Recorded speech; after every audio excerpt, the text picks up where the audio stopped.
Right, let's dive straight in. Picture this.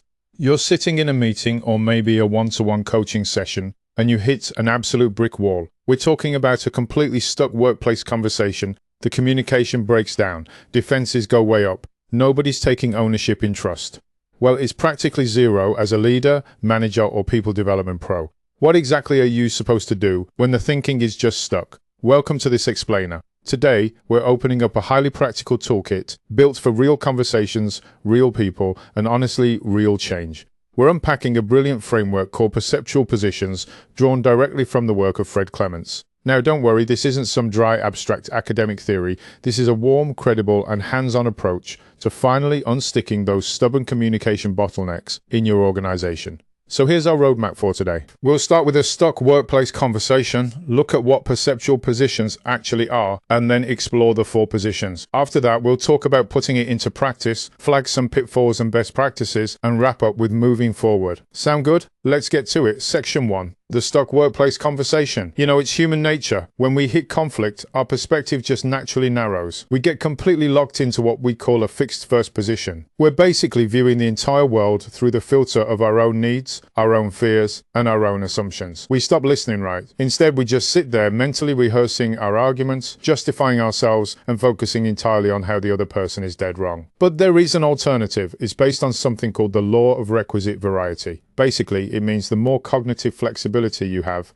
the more choices you have to resolve a problem. If you're only seeing things one way, your options are literally limited to that one way. An integrated perspective, on the other hand, opens up all those vital options. Moving on to section 2, what are perceptual positions? Now, the perceptual positions framework originally stems from neuro-linguistic programming, or NLP, drawing on the early work of John Grinder, Judith Delosier, and Gregory Bateson. But honestly, it goes way beyond its origins. Today, it serves as an incredibly profound tool for empathy, conflict management, and systemic thinking. It actually beautifully echoes Stephen Covey's famous principle: seek first, understand, before seeking to be understood. It's not just a mental exercise, it's a very dynamic, deliberate method to shift your perspective. So if we had to put a formal definition on it, perceptual positions is a structured method of shifting perspectives by physically or mentally stepping into different viewpoints. The primary goal here, it is absolutely not to prove who's right or who's wrong. You can toss that right out the window. The true aim is to loosen up those fixed viewpoints, soften rigid thinking, and gather brand new vital information. By looking through different lenses, you stop trying to solve the wrong problem at the wrong level. Which brings us to section 3, exploring the 4 positions. Okay, so understanding where you start is key. The first position is the I position. It's your own perspective. The key question you're asking is, what do I see, hear, feel, and want? It's great for understanding your own needs, but the real magic that starts when you move to the second position. The you position here, you're asking, what might they see, hear, feel, and want? Stepping into this space is incredible for uncovering deep misunderstandings. It's also a massive asset for equality, diversity, and inclusion work, because it demands real humility, curiosity, and a willingness to see past your own personal or cultural assumptions. Then we step back even further into the third position, the observer. I want you to imagine being a fly on the wall. From up there, you strip away all that heavy emotion and just ask what exact pattern of communication is playing out between these two people. You might suddenly notice something like, oh wow, the more one person explains, the more the other withdraws. Finally, we hit the 4th position, the wider perspective. This is the big picture, macro level systems thinking. You ask, how does this conflict actually affect the team, the customers, or the whole organization? This completely elevates the tool from just personal insights into true strategic leadership thinking. Section 4, putting it into practice. Now, you can totally use this mentally, but what's incredibly fascinating is using it physically through spatial anchoring. If you're coaching someone, try setting up different chairs or using different floor spaces. Step 1, have them speak from the first position chair. Step 2, have them break state.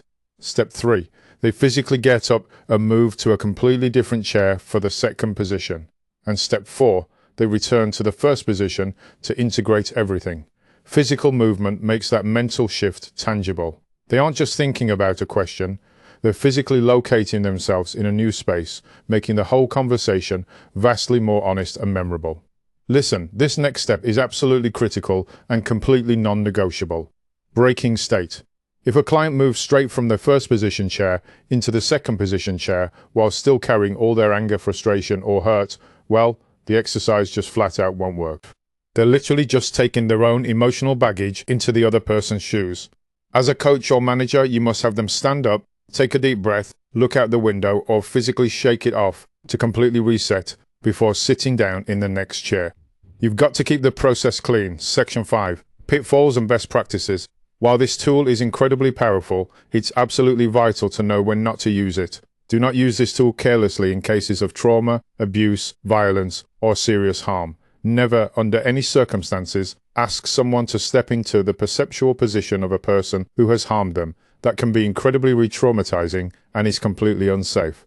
Furthermore, this tool is never ever an excuse to minimize poor behavior, and it absolutely does not replace formal HR, safeguarding, or legal intervention. Bottom line, it's a tool for unsticking communication, not a clinical or therapeutic intervention. Section 6. Moving forward and conclusion. So think back to that stuck conversation we started with at the beginning. Let's imagine a manager who is just super frustrated with a staff member. In first position, the manager feels, look, I need this project delivered on time. But shifting to the second position, they suddenly realize, oh, my staff member feels completely overwhelmed and unsupported. Stepping back into the third position as an observer, they see the dynamic at play. When the manager pushes harder, the staff member withdraws further. And finally, looking from the fourth position, the system level, they realize this internal bottleneck is ultimately harming our customers. Just like that, the problem changes shape entirely from a petty personal frustration into a systemic, highly solvable issue. And honestly, this is where the real breakthrough happens. The pure magic of this tool is the integration. It's not just about casually visiting these other perspectives, it's about what you bring back with you. When you return to that first position chair, having walked in all those other spaces, I always ask, what have you learned? What has shifted? What are you going to do differently? That is exactly how you turn total confusion into clarity and raw intention into confident action. You step right back into your own shoes, but now you're armed with entirely new constructive choices. If you found this breakdown valuable and want to equip yourself with the full working toolkit for real conversations, you'll want to dive deeper into the source material. For more information, head over to clementsconsultancy.com to buy a discounted PDF copy of the book, or head over to Amazon for the ebook or printed version.